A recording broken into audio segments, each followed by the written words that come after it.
Hello everyone, welcome back. आज हम कुछ ऐसे वाक्यों का अनुवाद करना सीखेंगे जिन वाक्यों में ही करके आता है। जैसे मैंने ही इस काम को किया, राम ने ही मेरे साथ खेला। तो इस प्रकार के जो भी सेंटेंस होते हैं जिनमें ही करके आता है, उन वाक्यों का हम अनुवाद कैसे करते हैं आज की इस वीडियो लेक्चर में देखेंगे। तो यह वीडियो लेक्चर बहुत ही इंपॉर्टेंट होने वाला है, इसलिए इस वीडियो के आप लास्ट तक बने रहेंगे। जैसे दिया है कि मेरे साथ मोहन ही खेला, यहाँ पर ही आया है। मैंने ही, यहाँ पे भी ही आया है। मैंने ही तुम्हें बुलाया। यही, यही का मतलब यह ही वह पुस्तक है जो मुझे चाहिए, यहाँ पर भी ही आ गया। वह तुम ही हो, यहाँ पर भी देखिए ही आ रहा है, जो इस समस्या को हल कर सकता है। यह पुस्तक आगरा ही मिल सकती है, यहाँ पर भी ही आया है। सफ़ेद हाथी बर्मा में ही मिल सकते हैं, यहाँ पर भी आया है। इसी का मतलब इस ही पेड़ के नीचे गौतम बुद्ध को ज्ञान मिला था। लेकिन जो ऊपर वाले हमारे जो चार सेंटेंस हैं, ही, यहाँ पर भी ही, यहाँ पर भी ही, तो इसका जो आशय है, सेंस है, वह अलग है, और यहाँ से जो ही का जो सेंस है वह अलग है। दोनों का अलग अलग प्रयोग है, इसलिए इस वीडियो को लास्ट तक देखेंगे। तो पहला सेंटेंस देखते हैं। जैसे दिया है कि मेरे साथ मोहन ही खेला, तो इसका सेंस है वह मोहन ही था जो मेरे साथ खेला।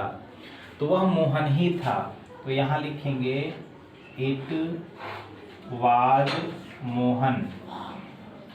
ये हो गया, वह मोहन ही था, तो इट वाज मोहन। तो यहाँ ध्यान देना है, इट वाज इस सहायक क्रिया के बाद हमेशा यहाँ सब्जेक्टिव केस लिखते हैं। तो चूंकि मोहन नाउन है, तो मोहन कहीं भी होगा तो मोहन ही लिखा जाएगा। अब यहाँ पे हु का प्रयोग करेंगे, और पास्ट इंडेफिनिट में है तो ये हो जाएगा प्लेड, और मेरे साथ तो ये हो जाएगा with me. It was Mohan who played with me, वह मोहन ही था जो मेरे साथ खेला। इसका अर्थ है मेरे साथ मोहन ही खेला। अगला दिया है कि मैंने ही तुम्हें बुलाया। मैंने ही तुम्हें बुलाया मतलब वह मैं ही था जो तुम्हें बुलाया। तो अगर इसका भी हम अनुवाद बनाते हैं तो ये हो जाएगा इट वाज। अगर यहाँ पर हम मी लिखते हैं तो यह गलत है, क्योंकि इसके बाद इट वाज यहाँ पे हमेशा सब्जेक्टिव केस ही आएगा, ऑब्जेक्टिव केस नहीं आएगा। तो मैंने ही तुम्हें बुलाया, तो यहाँ हो जाएगा इट वाज आई, यहाँ मी नहीं लगेगा, क्या ध्यान देना है। इट वाज आई हु तुम्हें बुलाया, तो ये कर्ता हो गया, कर्ता के बाद तुरंत क्रिया आएगा, क्योंकि यह हु सब्जेक्टिव केस है, उसके तुरंत बाद वर्ब आ जाएगा। तो चूंकि पास्ट इंडेफिनिट है, वर्ब सेकेंड फॉर्म। अब तुम्हें बुलाया, तो यहाँ पे यू, क्योंकि यू ऑब्जेक्टिव केस और सब्जेक्टिव केस दोनों है, तो यहाँ पे यू ऑब्जेक्टिव केस के रूप में लगा हुआ है। इट वाज आई यहाँ, लेकिन ये ध्यान देना है कि यहाँ इट वाज, यहाँ मी नहीं लग सकता, यहाँ हमेशा सब्जेक्टिव केस ही लगाना होगा आपको। It was I who called you, वह मैं ही था जो तुम्हें बुलाया, मतलब मैंने ही तुम्हें बुलाया। उसी प्रकार दिया है कि यही वह पुस्तक है जो मुझे चाहिए, यानी यह वही पुस्तक है जो मुझे चाहिए। तो यहाँ भी वही होगा, it is the book, it is the book. यही वह पुस्तक है जो मुझे चाहिए, दैट मुझे चाहिए मतलब मैं चाहता हूँ, तो ये हो गया आई वांट, ये हो गया। फिर अगला सेंटेंस है कि वह तुम ही हो जो इस समस्या को हल कर सकता है, तो वह तुम ही हो।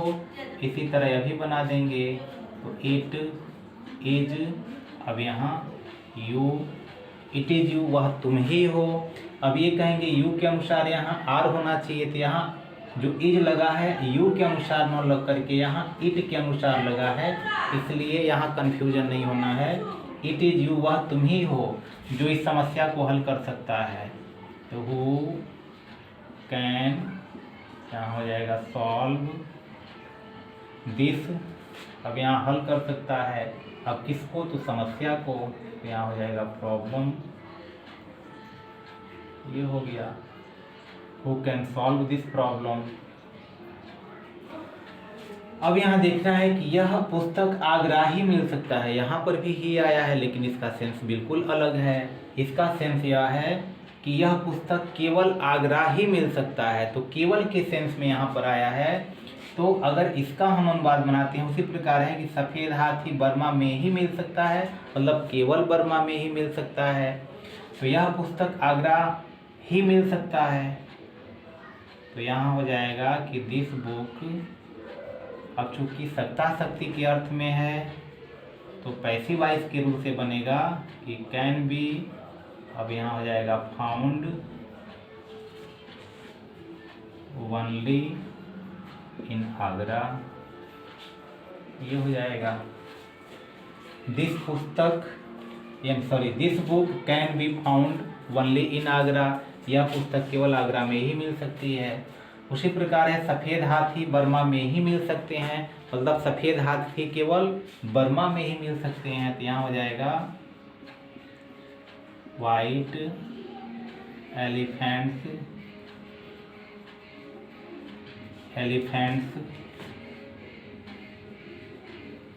कैन बी फाउंड, फिर यहाँ ही के लिए ओनली लिखेंगे, ओनली इन बर्मा, ये हो जाएगा।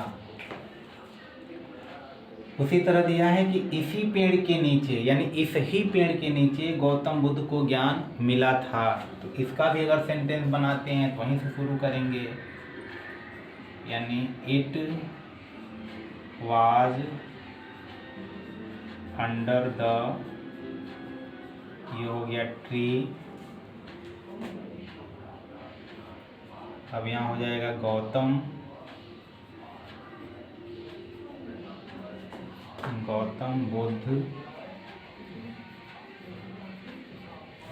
बुद्ध को ज्ञान मिला था, पास्ट इंडिफिनिट में है, हो जाएगा गॉड, और ज्ञान के लिए एनलाइटमेंट लिख देंगे, ENLIGHT और MENT, एनलाइटमेंट। तो इस प्रकार ही वाला जो भी सेंटेंस आएगा तो इस तरह से हम उसका अनुवाद कर सकते हैं। तो आशा करते हैं वीडियो आपको समझ में आया होगा। यदि समझ में आया तो निश्चित रूप से लाइक करें, शेयर करें, और यदि अब तक आपने चैनल को सब्सक्राइब नहीं किया तो सब्सक्राइब भी कर लेंगे। फिर मिलते हैं किसी अन्य वीडियो में, तब तक के लिए गुड बाय।